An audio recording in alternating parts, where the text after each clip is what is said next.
the BMC Studio, the makers of such instant classic full-motion video games as Zombie Tatoes, where you end a zombie apocalypse by dicking around until Gabe Newell can be bothered to do something, and AIDS-moji, where the entirety of the plot is that a guy gets AIDS and is shot by his friend for no reason. I've spoken at length about BMC, but I've never really talked about the people behind the camera.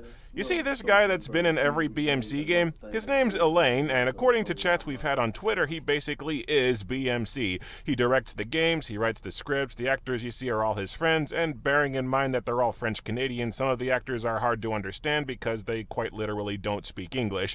Elaine has been a surprisingly good sport about me repeatedly taking diarrhea shits all over his hard work, taking it on the chin when I said AIDS-moji was their worst game to date, and confirming my hunch as to why their games dove downhill. I've said several times that Cumulator 2 is their best game, and Elaine clarified that it's also their worst seller, as I guess the bulk of their audience are kids and teens who like the lols, random plots, and swearing over storytelling or the presence of any actual gameplay. But even with the grumpy 20-something complaining about his games aimed for children, Elaine is trying to improve BMC's output and incorporating feedback wherever he can. He claims they have more serious projects in the pipeline, they're working on an animated game, and they even hired a second writer for today's topic. I originally wrote a joke that the second writer's name being Caffeine Meme isn't promising, but my name's dumb too, so who am I to judge? Anyway, Elaine provided me with a free early copy of their newest game, so if all goes according to plan, this video will go live the same day as the game's... Oh, they moved the release date up by 2 days from what he told me, so this video is late anyway. Cheap, lying, no good, rotten, four-flushing, low-life, snake-licking, dirt-eating, inbred, bug-eyed, stiff-legged, spotty-lipped, worm-headed sack of monkey shit. Whatever, this is Dabman when the haters dab back. Okay, I know I've slagged off dabbing before, but that actually looks kind of badass. Everything began when I decided to do the unthinkable. These things always go to shit. The game follows... Actually, I never caught his name, so I'll just call him Vincent because that was his name in Cumulator. Anyway, Vincent has a douchebag friend who challenges him to eat a Tide Pod. He refuses at first, but he decides to chow down on laundry detergent when said friend offers him a copy of AIDS-moji. If you eat that laundry pod, I give you a copy of AIDS-moji. Okay, then I'm going to eat it. Dude, you're eating poison for a game that costs $2. Have some self-respect. At least hold out for Doom. Damn, I didn't know you liked the taste so much that you died. You are made of stupid. Oh my god! Sadly, Vincent does not die. Instead, he develops superpowers, like some kind of telepathy that he never uses again, and the ability to summon ice cream at will. And already he is more useful than Hawkeye. Thus empowered, he dubs himself the superhero Dabman. How about Dabman? That sounds like a 10 years old Minecraft gamer? Well, I mean, he's not wrong. Is it too late to change the name? The first thing you notice is that BMC has picked up a female cast member, so they blatantly tape a unibrow, paper beard, and mustache to her face and have her play a dude, despite the fact there's a shot later that's impossible not to notice that she's a chick. I get the hilariously bad prop hair is the joke, and it is kind of funny, but I just couldn't get over this. It's so weird.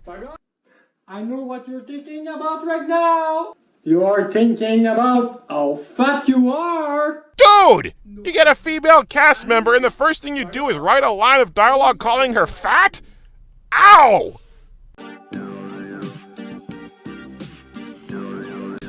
Well, say what you will about BMC, they have good taste in music. After donning a minion mask and tying an emoji picnic sheet around his neck, Dabman catches a news report. This is just in New City Villain, emoji eradicator. Without emoji, we can function. Yeah, I'm gonna go out on a limb and say that's one of the actors Elaine said doesn't speak English. It turns out a new supervillain is wreaking havoc upon the city, the Emoji Eradicator, and he's stealing the world's supply of emoji. Oh no, that bastard. If this madman is not stopped, people won't be able to further hasten the degradation of the written word by communicating with tiny pictures. Where'd I put my world's smallest violin? If there are epic guys out there to save us, Like police. please help.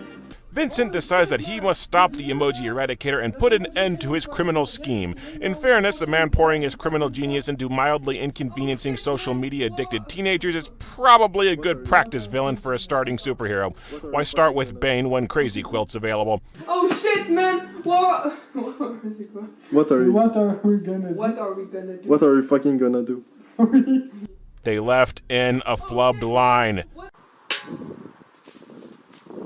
I could become Dabman! So Dabman decides to become Dabman again, I guess, and he rides off to face the villain on his badass superhero transportation, a bicycle! And I think he also keeps driving back to his house to strike a pose because they play this clip of him dabbing at his front door 5 times.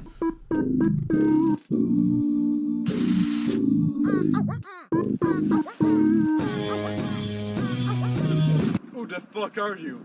I'm Dabman! Dabman confronts the emoji eradicator and abruptly puts a ski cap on his head to drape the minion mask from. That's pretty good. Oh, I think I'm fucking looking like a princess. What? Is the cape strangling the blood flow to his brain? What did that have to do with anything? Could he not see out of the mask? Because it has eye holes. He just never wore the mask right so that he could see out of. I am thinking way too hard about this. So now it's time to battle the villain. You can choose to dab, to supersonic dab, chase him, or run away. To BMC's credit, you do get different cutscenes depending on your choice, but the story goes the same general way, and there's only one ending regardless of what you do. So BMC is still in interactive cutscene mode rather than actual adventure game mode. Plus, no matter which option you pick, the action immediately cuts from a cloudy winter day at school to a bright spring day in this random park. Even if this is the same location or the same day, the shade and snow on the ground look completely different, so it looks like they just warp clear across town. Well, go figure, a villain who goes around stealing emoji is a total pansy in a fight, so he calls his minion Hater Boy to bail his ass out. Holy shit, it's the guy with the 1,000-mile stare from AIDS Moji! Dude's got endurance. I thought that last game broke him. Your mom has big dick. No! Haters! My only weakness. So Hater Boy slings some schoolyard taunts at Dabman, which for some reason weakens Dabman to where he can't continue the battle. I can't decide if this is dumb or legitimate commentary on superheroes. Superman is weak to rocks, Green Lantern is weak to the color of piss, and Wonder Woman is weak to her creator's bondage fetish. A dude being weak to mean comments is not that outlandish. But luckily, Dabman's obviously male friend John is on hand with short shorts and an even worse fake mustache to save the day with another Tide Pod, which he eats, and I guess it restores his powers. Oh my god, you gay! Okay, that was kind of funny. You select a superpower and defeat Hater Boy. Yeah, but how does that explain that you killed my hater boy? Nobody cares! Again, he's not wrong. Then Dabman just kind of stands there while Emoji Eradicator starts to make his getaway. You can either try and stop him with an Omega Dab, or he suddenly remembers that he has a gun and he just shoots the bad guy to death. Somehow also hitting his girl boyfriend. Oh, never mind, she's fine. Well, that was pretty dank. Dabman reflects upon his first battle and, I guess, decides he didn't need that friend anymore. Anyway, he decides that the world is not yet ready for his superpowers, and he returns home as the credits play us out. This will suck. It's Dabman. Over. Alright, real criticism time. The audio balancing is way better than it has been in previous games, with almost every character at the same volume, but the actors' natural accents still mean some of the lines get lost until repeat viewings. I know this can't be helped, so optional subtitles wouldn't go amiss.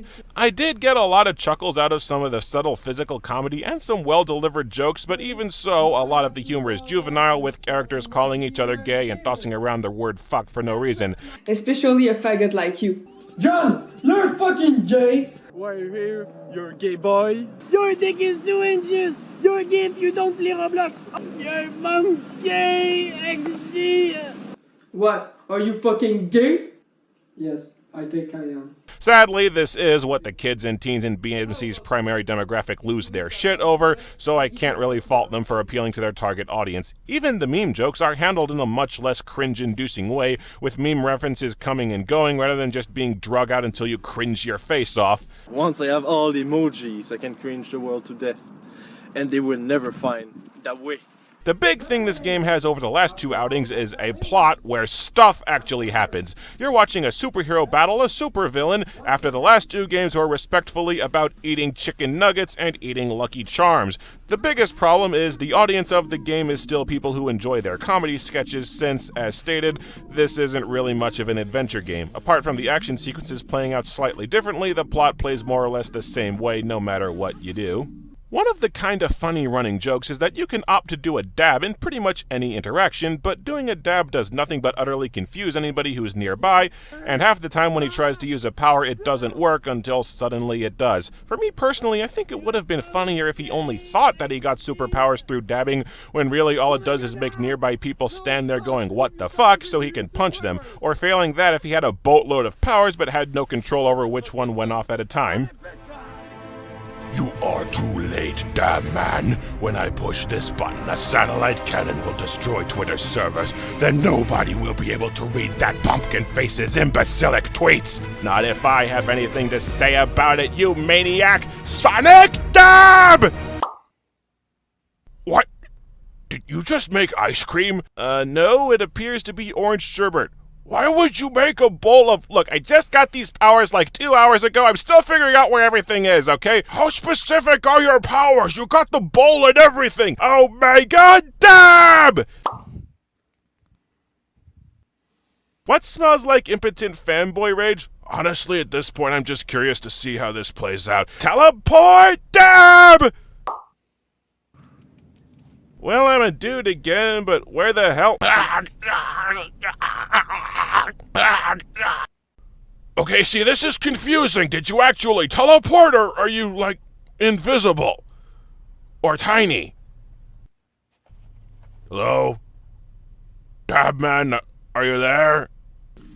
Thing is, it all comes back to target audience. BMC's customers skew young. They like the swearing, the memes, the gay comments. Shit, for all I know, they liked the Genie and AIDS Moji games explicitly because they had dick for plot. Maybe they like the lol so random nothing actually happens setups, I don't know. I have no idea what BMC's primary demographic likes because, to put it bluntly, my brain is fully developed. So while I kinda like Dabman for having a plot and having some jokes that are somewhat funny and decently delivered, I can't predict whether its audience will like it or how well it's going to do. That's why even though BMC likes my videos and clearly listens to what I have to say, I'm not really the last word on what they should do. They have their way, I have mine, our ways diverge, and I've come to accept that. But if they keep making games and if people keep watching, I will keep riffing.